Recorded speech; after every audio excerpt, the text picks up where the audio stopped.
Assalamualaikum warahmatullahi wabarakatuh. Perkenalkan, nama saya Sabrina Latifah Al-Bozi dengan NIM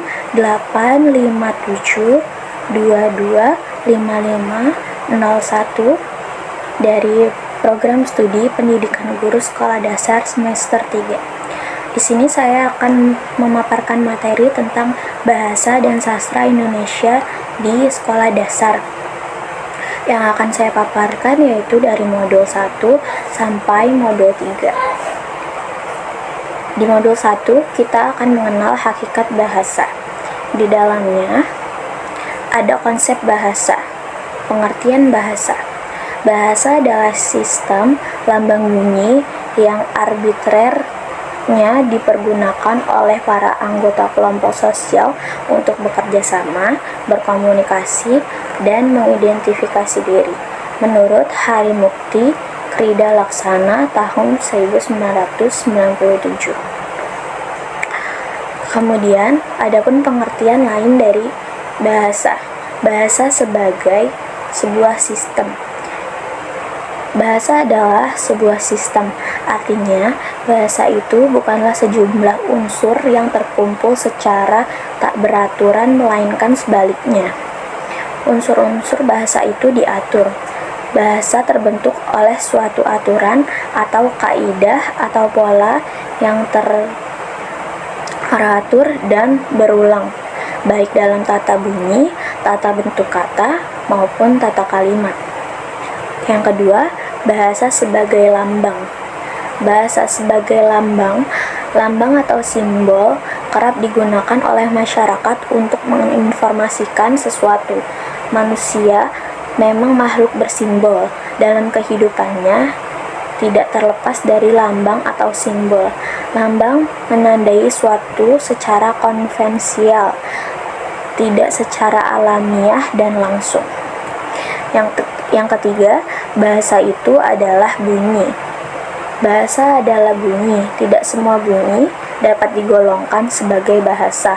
Hanya bunyi yang dihasilkan alat ucap manusia saja yang dapat digolongkan bahasa. Namun, tidak semua bunyi yang dihasilkan alat ucap manusia dapat disebut bahasa. Huruf-huruf adalah turunan bunyi, sifatnya arbitrer atau mana suka. Yang keempat, bahasa itu bermakna.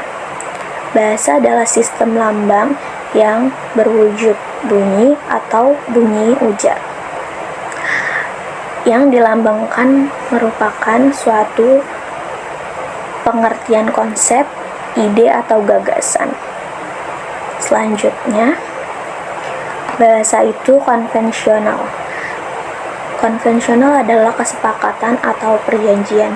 Bahasa bersifat konvensional, artinya penggunaan lambang bunyi untuk suatu konsep tertentu berdasarkan kesepakatan antara masyarakat pemakai bahasa. Yang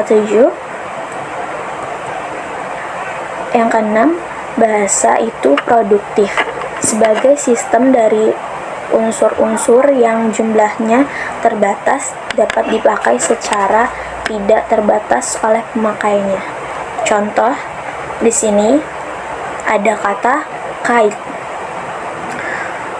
Dari fenom kait tersebut, kita bisa dapat beberapa kata, yaitu kita, ikat, dan kiat. Selanjutnya, bahasa untuk mengidentifikasi diri. Orang-orang Melayu mengenal pepatah, bahasa menunjukkan bangsa. Bahasa merupakan ciri pembeda yang paling menonjol di antara ciri budaya.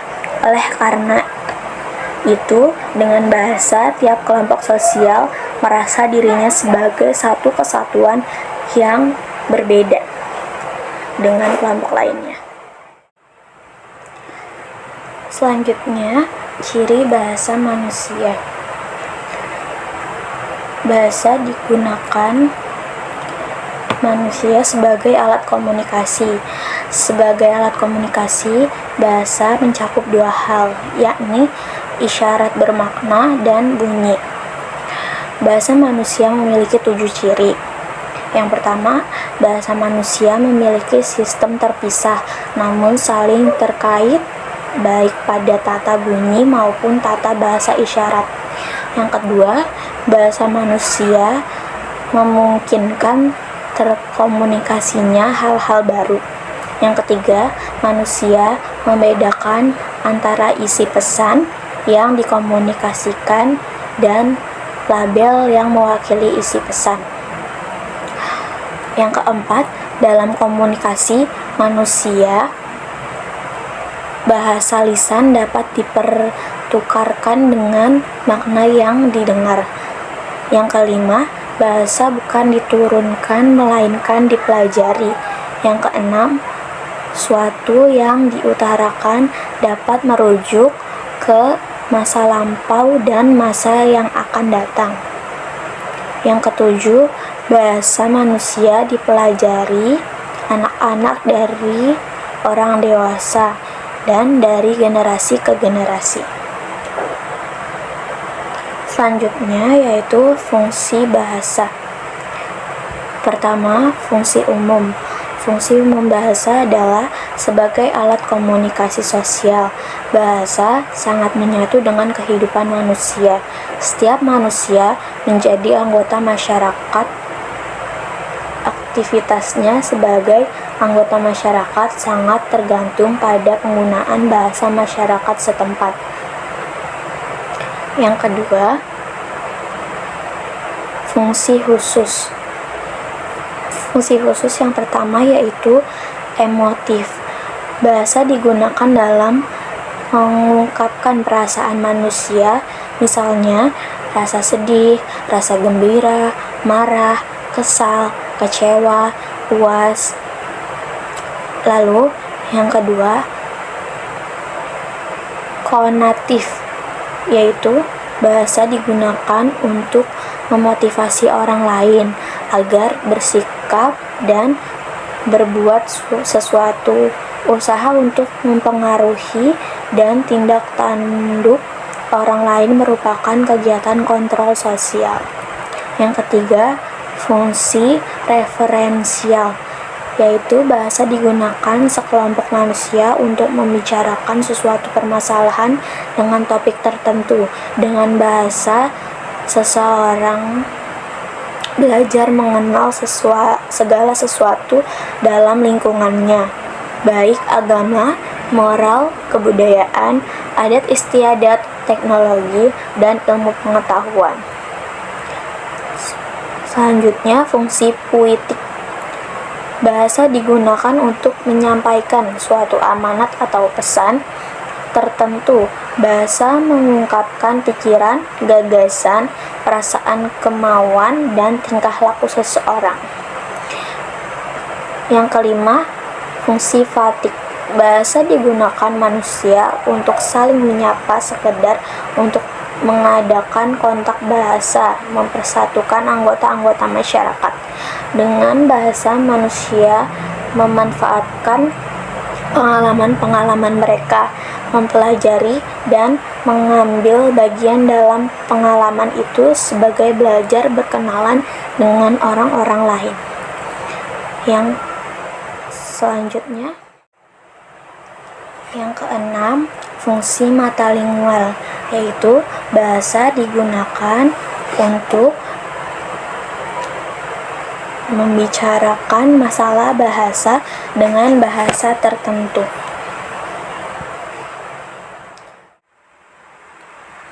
Selanjutnya, fungsi bahasa Indonesia.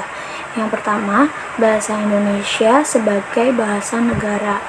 Fungsi bahasa Indonesia sesuai dengan kedudukannya sebagai bahasa negara adalah penggunaannya sebagai bahasa resmi kenegaraan. Sebab itulah bahasa Indonesia digunakan untuk menjalankan administrasi negara.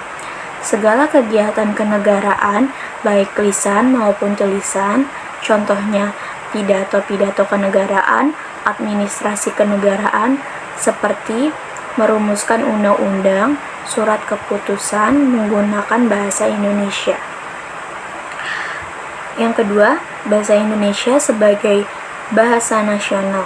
Sebagai lambang kebangsaan, bahasa Indonesia mengekspresikan nilai-nilai sosial budaya Indonesia. Bahasa Indonesia mencerminkan keluhuran budayanya yang terlahir sejak bangsa Indonesia ini ada. Dengan bahasa nasionalnya, bangsa Indonesia mengungkapkan keberadaan dan nilai-nilai budaya yang dimilikinya. Selanjutnya, masyarakat bahasa. Yang pertama, masyarakat bahasa. Masyarakat bahasa adalah sekelompok orang yang merasa atau menganggap dirinya memakai bahasa yang sama. Yang kedua, variasi bahasa. Variasi bahasa adalah keanekaragaman bahasa yang disebabkan oleh faktor tertentu. Yang ketiga, bahasa dan budaya. Bahasa mempengaruhi cara berpikir dan bertindak anggota masyarakat.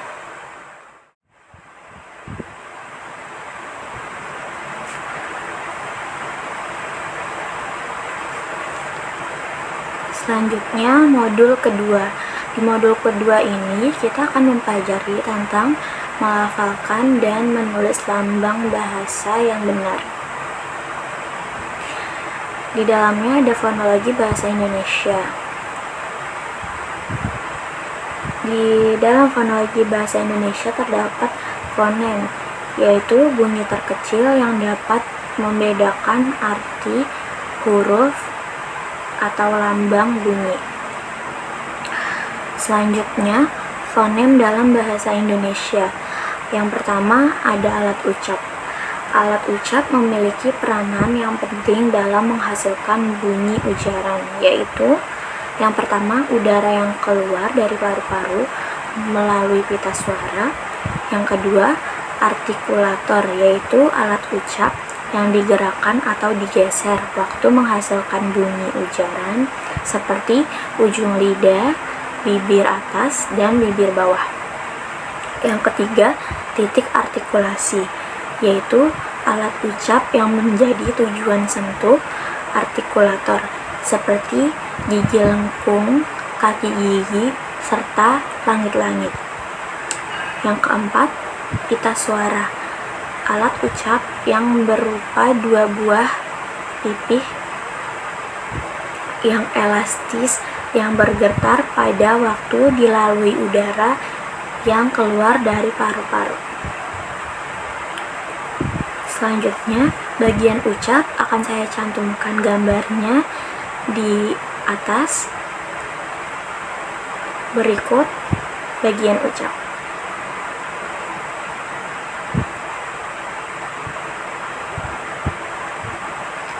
Yang kedua, vokal dan konsonan.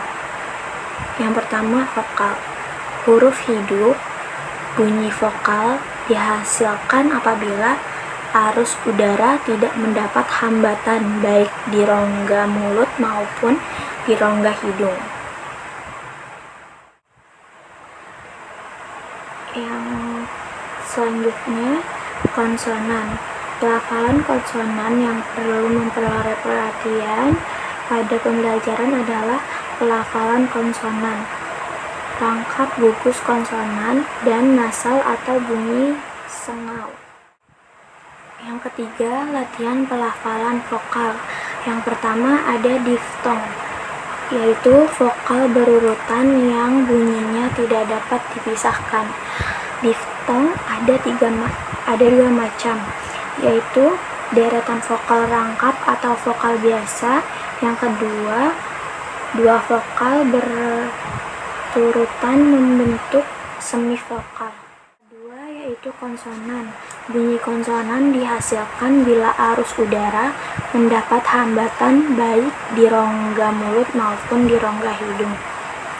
Yang terakhir yaitu latihan pelafalan konsonan, yaitu ucapan atau lafal yang jelas dalam berujar. Sangat penting karena lafal yang salah akan menghambat makna dan menghambat kelancaran komunikasi. Di kegiatan belajar kedua, kita akan mempelajari lambang, tulisan, bunyi bahasa. Yang pertama adalah sejarah bahasa. Dalam sejarah bahasa ada aksara dalam unsur bahasa, di mana aksara merupakan wujud ujaran atau wicara. Di antara berbagai aksara, tidak satu pun yang dapat menggambarkan unsur-unsur wicara secara sempurna. Unsur-unsur supramental seperti intonasi, tekanan, dan jeda tidak dapat digambarkan secara sempurna. Hanya beberapa lambang saja yang dapat menggambarkan ciri-ciri supramental. Yang kedua yaitu pembelajaran aksara bagi siswa sekolah dasar. Mengenal aksara di kelas permulaan diberikan setelah siswa menguasai aspek berbicara. Pembelajaran membaca permulaan biasanya diikuti dengan menulis. Aksara erat kaitannya dengan aspek membaca dan menulis. Mengenal tulisan memerlukan gerakan motorik halus yang terlatih. Siswa akan mudah mengenal tulisan apabila pada usia dini anak terlatih. Siswa akan mudah mengenal tulisan apabila pada usia dini anak terlatih menggambar atau mencoret-coret. Beberapa metode pernah diterapkan dalam sejarah pembelajaran membaca dan menulis di kelas permulaan. Salah satunya adalah metode SAS. Metode ini menggunakan pendekatan sintesis, analisis, dan sintesis. Yang ketiga yaitu ejaan, di mana cara baca atau cara menyusun kata. Perkembangan bahasa dapat terjadi pada setiap masa sesuai dengan arus kebutuhan komunikasi. Sistem ejaan yang disempurnakan adalah sistem ejaan yang memenuhi prinsip kecermatan, kehematan, keluasan, dan kepraktisan. Sistem ejaan dinilai cermat bila aturan yang diterapkan konsisten pelaksanaannya. Maksud kehematan dalam sistem ejaan adalah ejaan tersebut membantu pemakainya untuk menghemat tenaga dan pikiran dalam komunikasi. Prinsip keluasan diterapkan dalam sistem ejaan karena bahasa terus mengikuti perkembangan. EYD dinilai praktis karena perubahan pada EYD tidak mengubah sarana pengetikan ataupun pencetakan.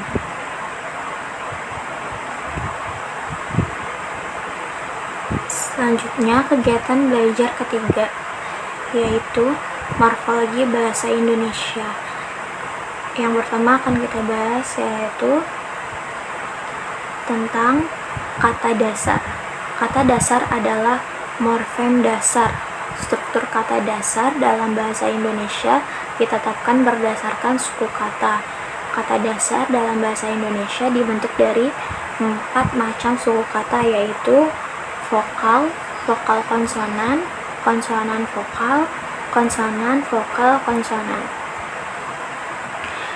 Yang kedua, kata berimbuhan. Unsur dasar dan imbuhan tergolong morfem. Unsur dasar disebut morfem bebas dan unsur tambahan atau imbuhan disebut morfem terikat titik.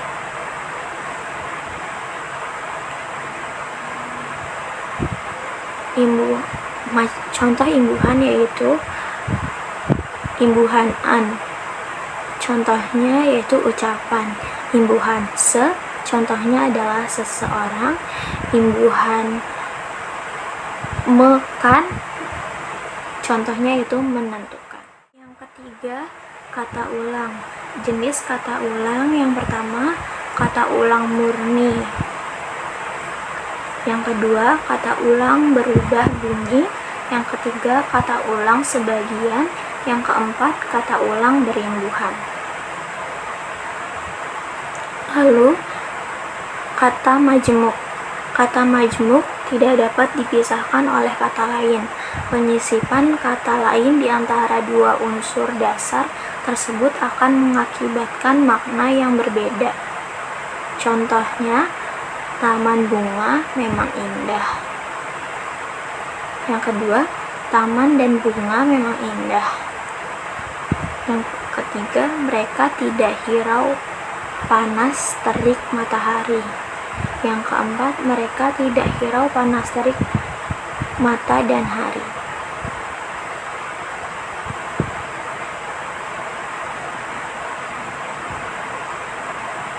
Kata majmuk memiliki ciri-ciri. Yang pertama, merupakan gabungan kata. Yang kedua, gabungan kata terdiri atas kata dasar. Yang ketiga, yaitu gabungan kata itu membentuk seperti arti baru. Lanjut di modul terakhir, yaitu modul 3, yang akan membahas tentang menggunakan tata bahasa yang benar. Sintaksis bahasa Indonesia. Yang pertama, ada pengertian sintaksis. Sintaksis yaitu menempatkan bersama-sama kata-kata menjadi kelompok kata dan kelompok-kelompok kata menjadi satu kalimat. Yang kedua, struktur sintaksis, yaitu contohnya ada ibu membeli jeruk di pasar. Ibu sebagai subjek, membeli sebagai predikat, jeruk sebagai objek, dan di pasar sebagai keterangan. Yang ketiga, satuan-satuan sintaksis, yaitu ada kata, frase, klausa, kalimat. Selanjutnya, yaitu wacana bahasa Indonesia. Yang pertama, wacana. Ada pengertian wacana serta ragam wacana. Yang kedua, alat pembentuk wacana. Yang ketiga, analisis wacana. Yang keempat, penyusun wacana sederhana dengan memperhatikan kaidah bahasa Indonesia. Sekian yang dapat saya paparkan. Mohon maaf apabila banyak kesalahan. Saya akhiri presentasi saya kali ini. Saya ucapkan terima kasih. Wassalamualaikum warahmatullahi wabarakatuh.